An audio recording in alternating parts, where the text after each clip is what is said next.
tides? Yes, that's right. Spring break has arrived. That means a week of rest for all of us. We all know that Beach High is a public school, right? Well, let's find out what our education means to some of us. Public education means a tuition-free, publicly funded system that must provide an education to each child in a neighborhood school within a publicly governed school system. Teachers from public schools feel that public education is not receiving the credit it deserves, and teachers also feel that the major issues with public education are overcrowded classrooms and inadequate funding. Lately, there has been talk across the nation on public education due to the fact that there is a new Secretary of Education, Betsy DeVos. I don't think really the Secretary of Education makes much difference in our local school level. I think that the federal government has a Department of Education and she's the head of it, but in the past, mostly they've just been holding money over our heads to do what they want them to do, and I expect that'll be the same. I've heard she's like underqualified for the role, because she doesn't really have any experience with the whole public schooling situation, and if you're a Secretary of Education, then you should have experience in both public and private schooling. So that gives me an uneasy feeling as a student. I think there could have been a better choice. So there was a statement that Betsy DeVos made that seemed to imply that she didn't understand the difference between passing scores on standardized tests and learning gains on standardized tests, which indicates that she's not too well informed about the challenges and actually the accountability measures that we have in public schools. My job as Secretary of Education is to make education work for students. But today we know the system is failing too many kids. I don't think that I would make that blanket statement. I know I wouldn't make that blanket statement about Miami Beach High, that the education system is failing students. I think that there are tremendous teachers and programs here, and we have a tremendous student body. We have a great amount of diversity, and I think we hear politically that schools are failing. I think politicians are quick to say that. Our school board, I think, does a good job of countering that argument. I want to counter that argument because I don't believe that schools are failing students.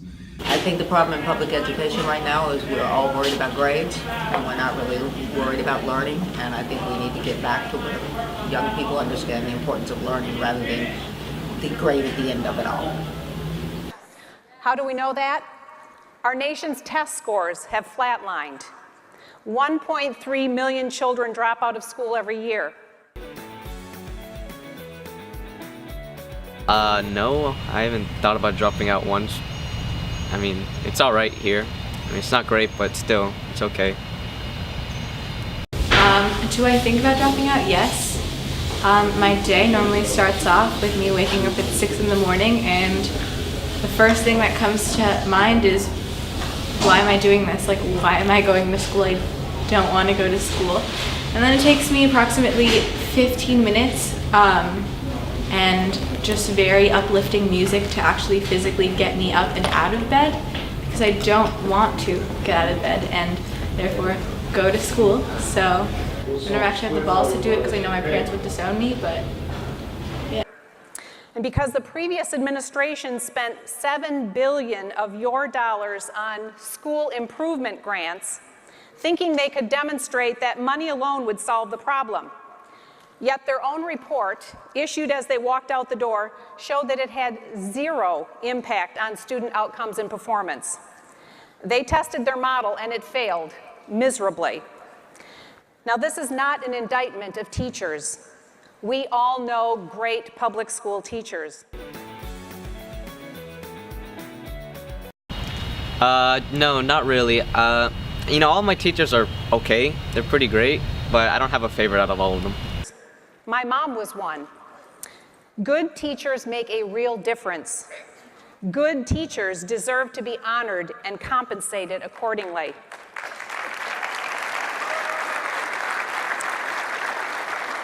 But the education establishment has been blocking the doorway to reforms, fixes, and improvements for a generation. This is not a left or a right issue. This is an American issue. We need education to work for every child. That's what I hope to see, that they send the control of the schools back to local communities where we can decide what's best for our students and our schools. We unfortunately don't see anything that can improve with our new Secretary of Education.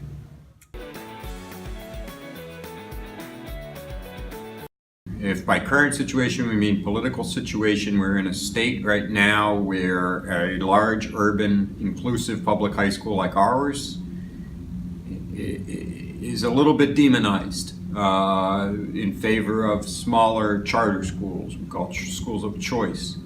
The same funding stream is funding our high school, which serves a greater amount of people, as a smaller charter school, which has a little less accountability and is a little less bound to be as inclusive as our big public high school. Those are challenges facing public education. I think we're going through some critical times now. There seems to be a push into charter schools and private schools, so I think that it looks like public education is going to be ending. That seems to be the trend.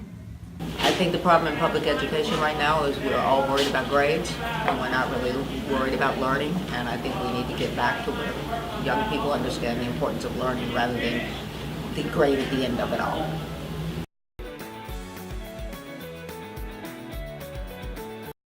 I have been teaching now 33 years, and there has been a big change, going from more of a freedom for the teachers to teach the way that they want to, the best way that they can reach the students, to more of a script and more into dealing with state exams. So it's certainly taken out a lot of the fun and enjoyment that teachers and students used to get from education.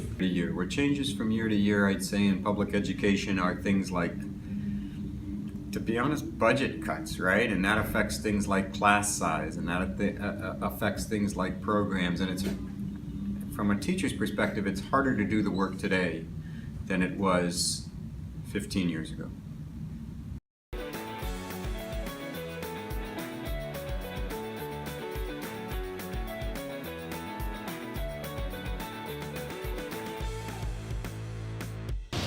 Our education is very important in our lives. So students, focus on what matters. You know what else matters? Our environment matters. Come to the Eco Fair. The Eco Fair is an annual event hosted by Ecology Club to raise awareness about the importance of making eco-friendly lifestyle choices. There will be giveaways, free food, activities like spoken word and three-legged races, food vendors, animals, and demos.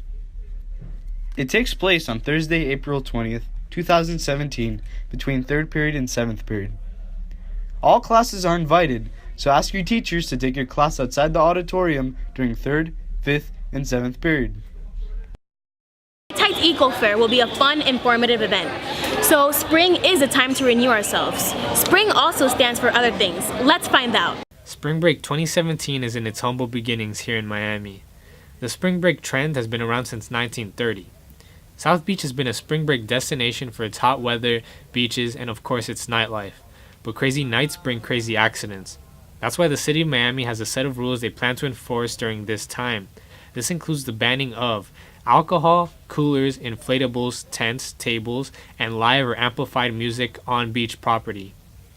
These rules are all to try to limit situations such as the murder of 20-year-old Antoine Decade with a shot to the chest amidst the partying spring breakers, or the several date rape cases usually done in plain sight. Keep in mind, this is not to strike fear, but rather to inform and protect our fellow classmates. Stay safe, have fun. High tides, have a good break. Rest, eat, sleep, and get ready for our last 7 weeks of education. Woo!